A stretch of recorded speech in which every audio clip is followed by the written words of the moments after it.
Hello and welcome to Meet the Manager, our regular catch-up with the best advice from some of the community's top FPL managers of all time continues. Yes, we will focus on those with an incredible rank history, but we're adding to that, including managers with an interesting story to tell about how FPL has impacted on their lives. We'll also focus on managers offering a unique insight, perhaps some different research into the game that we haven't seen before to propel them and hopefully us up the rankings. Today I'm joined by Kareem Kahil, who has racked up 11 top 100k finishes across his long career. So the theme very much of this one is that he is Mr. Consistency in FPL. But how can he think, and how perhaps as the chat goes on, how can he push on to the next level? Because every season he does really well. We want to see if he can push on further. So we'll find out a bit more about his career history, tips for success, and then we'll take a look at his next week's planning. So we're going to look at Gameweek 5 and see how his snapshot of his thinking. To timestamp this, as I said, it's Gameweek 5 and it's the 2021-22 season, just in case you're watching this a bit further. Kareem, how are you? Yeah, I'm fine, thanks, Joe. How are you? Just want to Good. start and say I'm very honored and humbled to be your guest today. Okay, so Kareem, where are you joining us from as well in the world? I'm from Egypt. Yeah. I'm joining from Egypt. Yeah. And you're live from Egypt. So how is it in Egypt at the moment? Nice? Yeah, it's nice. The weather is nice. Yeah. Everything is okay. It's always nice Yeah. weather. Career history. Let's put your career history up. And as we noted at the beginning, your career history, you've got lots of high finishes. You've got, top 10k and 11k as well. And virtually all of your finishes, bar 2019, are well within the top 100k. So you're Mr. Consistency here. You don't really have, you've had one poor season since 2008. So before we ask about how you might push on to the next level, what is the secret to being so consistent in FPL? Yeah, I think it's good to be prepared. Information, I think, is very important in FPL. You need to know the teams, know the top teams, obviously, the players, their positions in the teams, who are the talisman of the teams, this kind of thing. Also, I think you need patience, and you have to have a plan. Yeah. Not always reacting to one game week. You have to have a plan and stick to the plan as much as possible. Okay. So the planning, the patience. So by that, being for hits, what's your sort of usual hits each season, and are you quite hit averse? Yeah, more or less. I think hits. I don't mind them if they are needed, but usually with good planning and targeting fixture blocks, good fixtures, you can avoid taking too many hits. Mm-hmm. I don't count how many hits I take per season, but I think it's something like 7, 8 maximum. Pretty good. So that's pretty rare. So do you take many? You don't ever take a -8 or a -12 or anything like that? I don't think I've taken a -12 in a long time, in many years. Maximum is the -8 when I feel there are a lot of problems in my team that I want to sort out and just get ahead of the curve again. Okay. So what do you think would be your attitude to risk as well? So the importance of planning is highlighted there. But so for example, do you take risky moves? Would you take out Mo Salah if he had a reasonable fixture for someone who had an even better fixture, a risk like that, or take a punt on an unknown player? What's your attitude to risk? I'm not. No, I don't take so many risks, especially with premiums. Mm-hmm.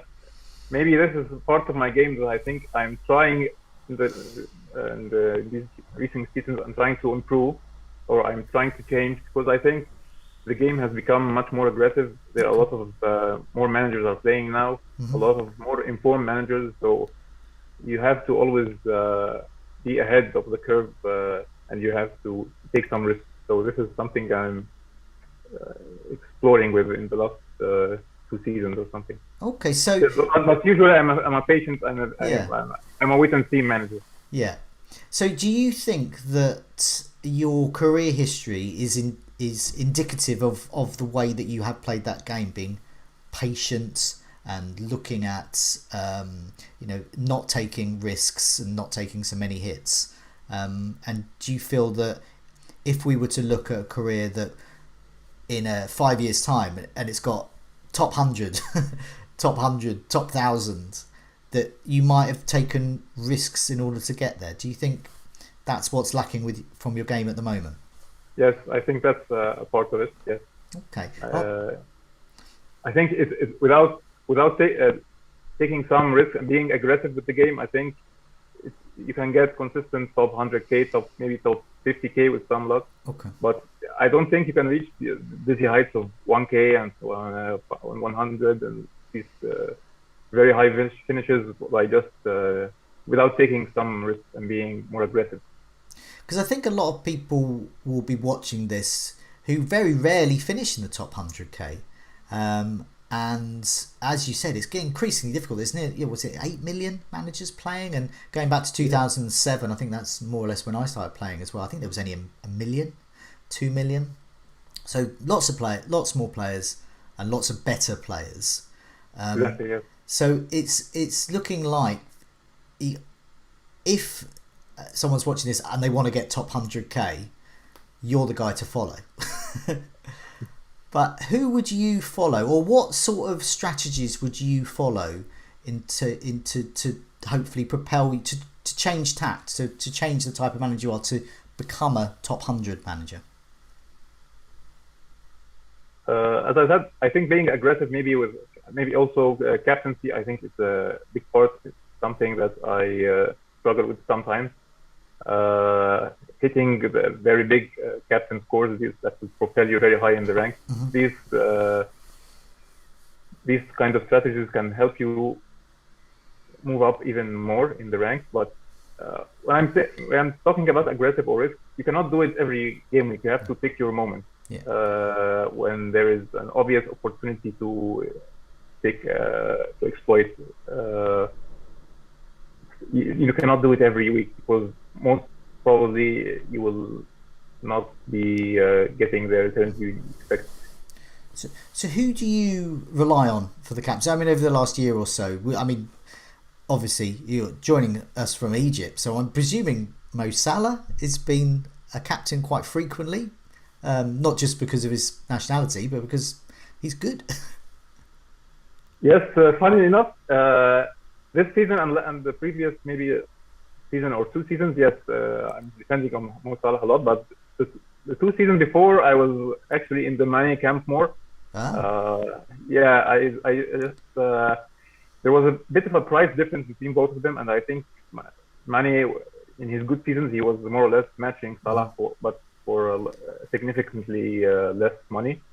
But then since Salah took over penalties and Mane has dipped in recent years, no, I'm now firmly in the Salah camp.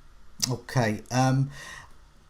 Usually I depend on the premium for captaincy. I don't like to captain what now? Players from your career history is quite similar to mine, and I have favoured a 3-4-3 over the years, and I'm still got a 3-4-3, and I can't bring myself to leave that. Do you have a particular favourite formation?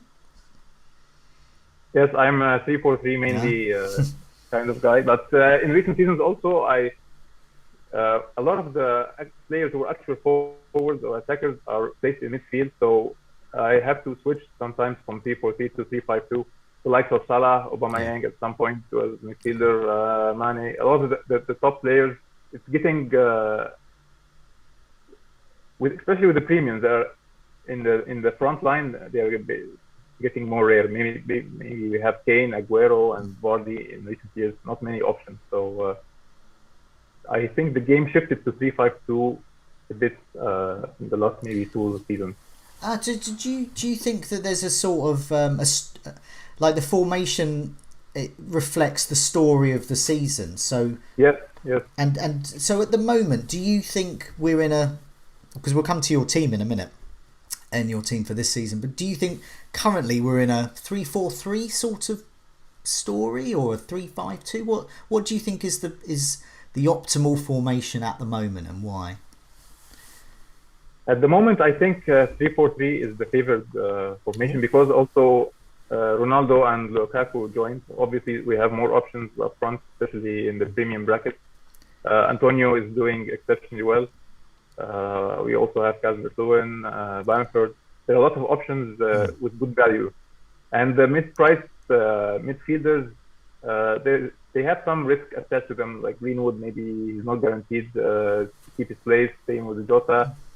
The Chelsea midfielders are still not providing the expected returns from them. So I think 3-4-3 at the moment is the way to go. Okay, so I mean you're currently just outside the top million. Is that quite normal for you? Do you sort of start off around there and then end up in the top 100k? Is that a normal season, or do you start off in the top 100k and just stay there? No, usually I'm a slow starter. Okay. I take some time to pick up, and usually the second half of the season is when I actually climb the ranks. Last season was a bit different in this regard, that I started very strongly, and I think by mid-season, towards the Christmas season, I was maybe top 20k or top 50k, and I thought I would finish the season in the top 10k. I was that kind of season, but then I started sliding, so it was like the reverse of most of my seasons. Okay. Until I just finished just inside the 100k. Okay, so already what we've gathered is being a more aggressive will turn a consistent and good manager into a very good manager. But of course, it's difficult for managers like you and I to change your mindset into that as well.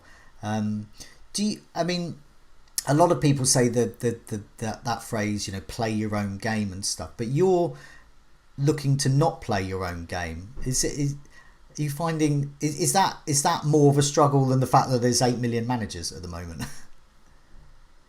Well, I'm not going to drop my style completely. I'm trying to add some element of risk to it and some aggressiveness, but I think that is needed. An open mind is needed with the game. Also, every season has its own story. Some seasons you just have to be aggressive with the premiums. Some other seasons you have just a few premiums who are constantly doing well all season. You cannot jump around between them. So I think it depends. We also have to admit there's a bit of luck also that comes into it. So that's something I'm hopefully that can go in my favor. I've been unlucky with chips in the most seasons. Yeah, I'm not a big fan of the chips. No, I'm not either. Yeah. I seem to remember you may have been caught out with this one as well. Triple captaining Mane in the week where he got injured after 5 minutes, and Salah. Yeah, the same happened with me. Yeah, exactly. Yeah. Let's have a look at your game week 5 team. So you've just wildcarded, is that right? You wildcarded game week 4. Yes.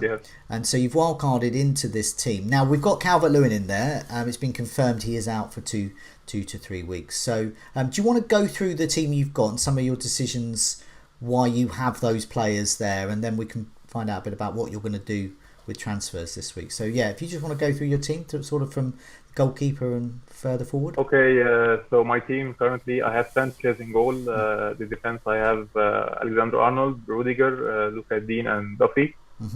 I have Benrahma, Mo Salah, Jota, and Sarr in midfield, and I have Antonio and Calvert-Lewin.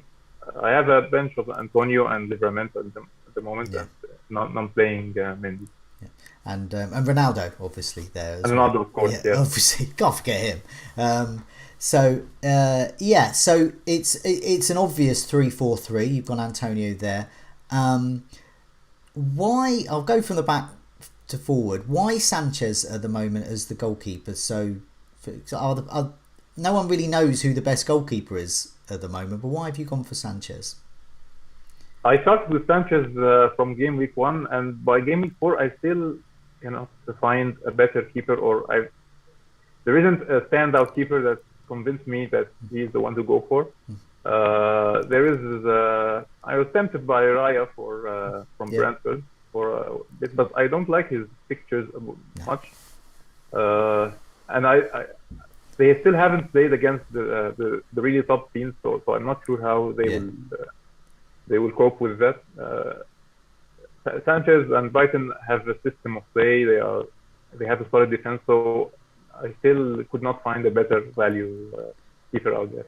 So I just stuck with him. I thought Brighton. Alexander-Arnold, I'm just going to say is an obvious pick.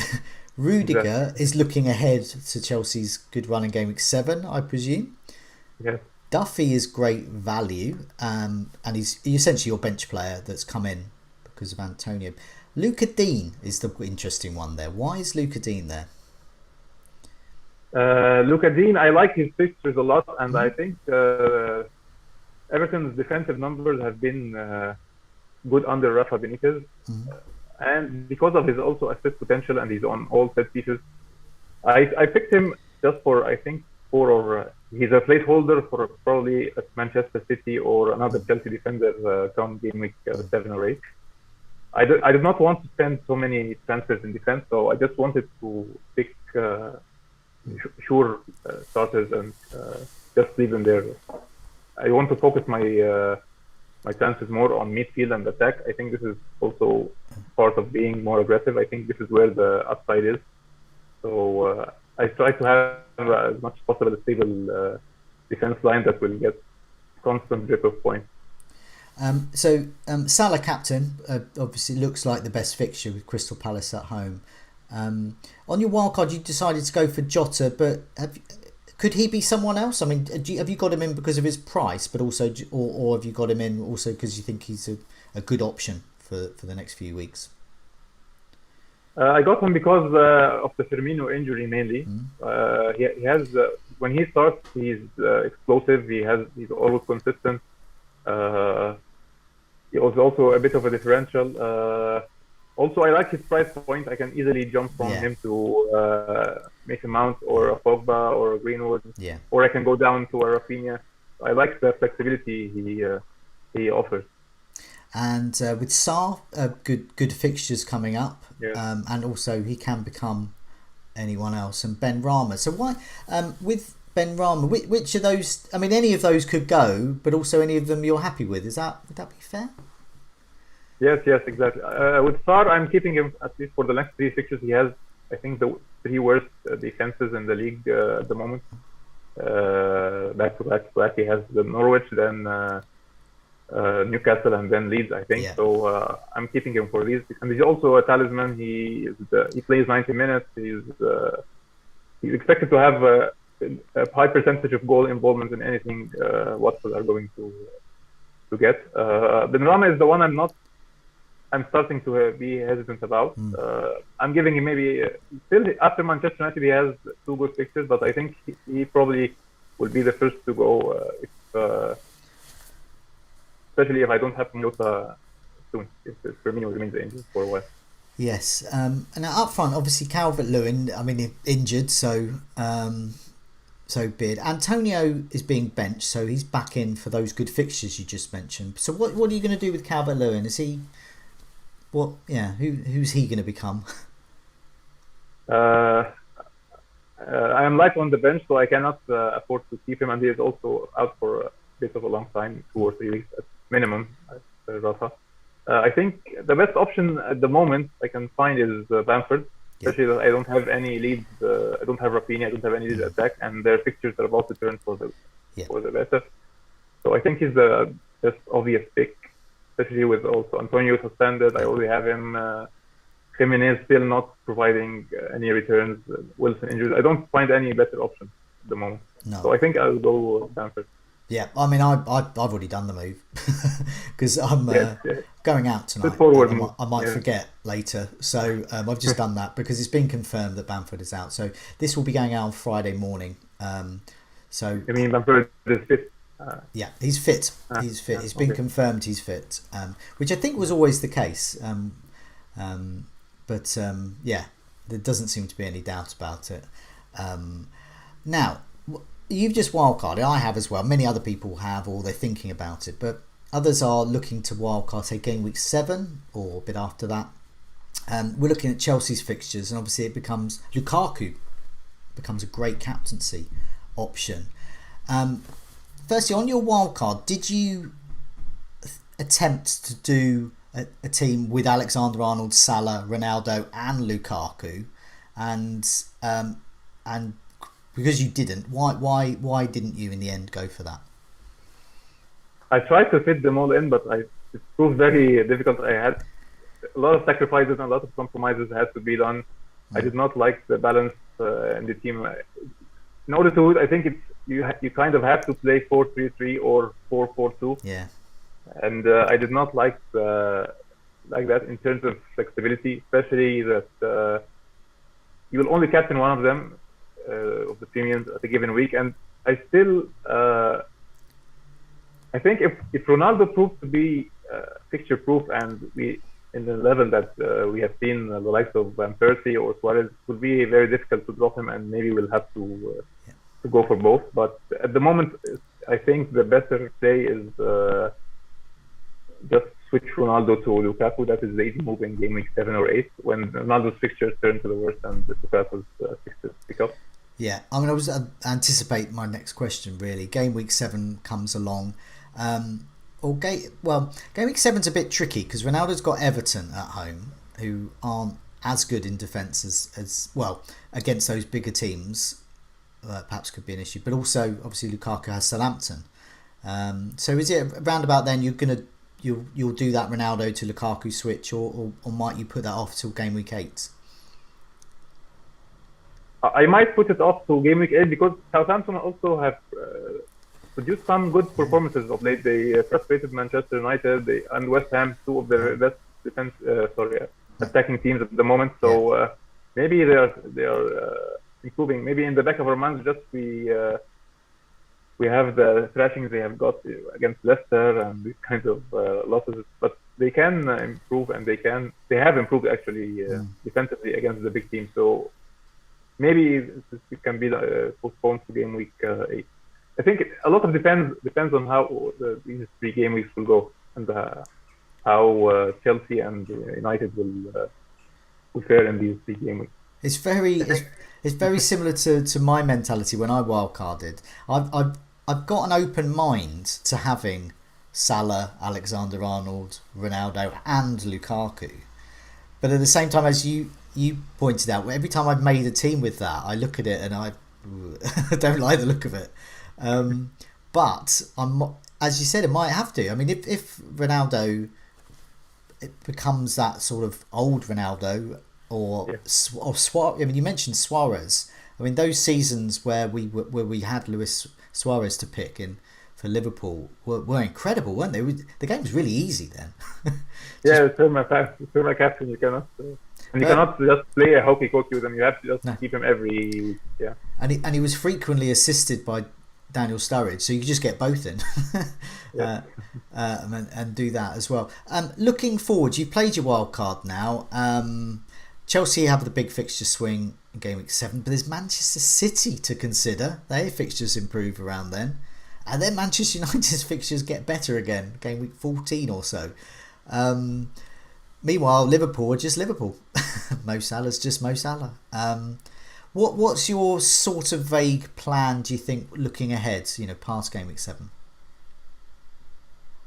I think Manchester City, I will probably go for a defender, unless I see Reece James really cementing his place and producing on the attacking numbers that he has potential to produce on. Probably I'll go for a defender. For an attacking point of view, it's still not clear who is the pick to go for. So this part is tricky, and I don't really trust Guardiola. I've been burned by him so many times.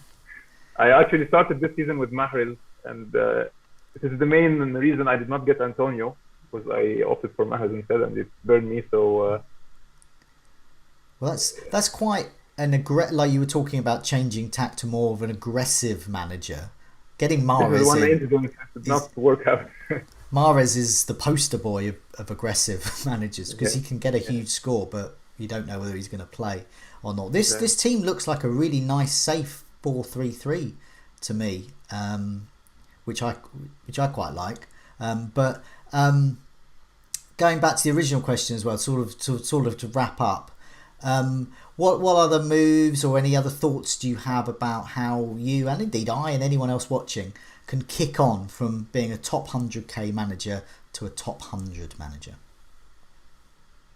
There is also another adjustment I'm doing in recent years, is depending on stats a bit more. I'm usually an eye test kind of manager. I watch a lot of football matches. I like to watch any player before getting him in. But I'm trying to add stats also into the mix. I think they can help you eliminate biases. This is one of the traps I fall into because the game is now very dynamic and aggressive, and a lot of people are playing. You need to hit bandwagons early, especially the good ones, because you really get a good differential for a maximum of 2 weeks now, or 2 game weeks. After that, everyone has this player, and you cannot climb the ranks using that player. So you always have to be ahead. You have always. It's like Antonio. Early. Antonio, I got a rank rise by Antonio getting sent off. So as soon as he hit minus points, my rank went up, and it was a really odd thing to see on live FPL. I noticed this happening, and it is annoying, isn't it? They're so highly owned, but hopefully, players like that will become a differential. Really interesting what you're saying about stats to highlight and pinpoint those bandwagons and get on them quick. What sort of stats are you looking at the moment? What's your attitude to stats? I focus on stats more with mid-table, taking options from mid-table teams like Calvert-Lewin, like Antonio, these kinds of players. But with premiums, I don't care much about expected goals, and I only just need to see the player fit and match fit, and just clicking, and the points will just come because they are world-class players. But I like to put like a context to the stats, so because I think that also can be a double-edged weapon, as they say. So it can cause some biases as well. So you need to apply some context about the quality of the player, because always good quality players will outperform their expected goals, and less players will probably underperform. So I like to put context. I focus on shots in the box. Shots on target. But still, I apply the eye test as a filter to these things, because sometimes a player is shooting a lot in the box, but they are shots that are going into the stand, or very easy shots that the keeper can handle, and the opposite. So are you looking at more those sort of expected stats? Yes, these help with filtering the good actual shots from. They give a good picture about the quality of the chance or the quality of the shot. So I mix and match these kinds of stats. In terms of defense, I like the expected goals conceded, shots in the box conceded, these sort of things. So I try to target defenses from these teams, and also teams that are low on these stats are usually good defenses that I load up my defenses. Okay. Well, good luck with this season. Good luck getting that top 100 finish. You're going to get the top 100k finish. That's just the way it is. But good luck with pushing on. I hope we've given some good advice to those managers who perhaps have had similar ranks to you, so top 50k, top 60k, and are thinking, how can I push on as up? So I'm sure they'll be looking at your team and following some of those tips and perhaps replicating them to push on as well. But in the meantime, Kareem, thanks so much for joining me. Good luck with your game week, and good luck with the rest of your season. Okay, thanks, Joe. Good luck to everyone. Good luck to you.